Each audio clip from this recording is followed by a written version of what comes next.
শনিবারের নির্ধারিত জিম্মি মুক্তি কার্যক্রম বিলম্বিত করতে হামাসের সিদ্ধান্তের বিষয়ে প্রতিক্রিয়া জানিয়েছে যুক্তরাষ্ট্রের প্রেসিডেন্ট ডোনাল্ড ট্রাম্প। শনিবারের মধ্যে জিম্মিরা সবাই না ফিরলে ইসরায়েলকে চুক্তি বাতিলের প্রস্তাব দিয়েছেন তিনি।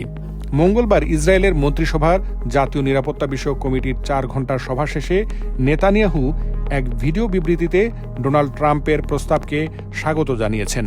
শনিবার দুপুরের মধ্যে হামাস জিম্মিদের ফেরত না দিলে যুদ্ধবিরতির অবসান হবে এবং আইডিএফ লড়াই শুরু করবে এবং হামাসের পরিপূর্ণ পরাজয় পর্যন্ত তা চলবে। ইসরায়েলি সংবাদপত্র হারতেসকে একটি সূত্র জানিয়েছে যে পরিকল্পনা অনুযায়ী শনিবার 3 জিম্মি মুক্তি পেলে ইসরায়েল যুদ্ধবিরতি চালিয়ে যেতে আগ্রহী।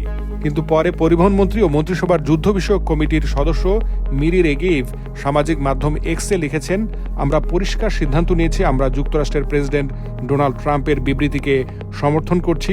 শনিবার সবাই মুক্তি পাবে।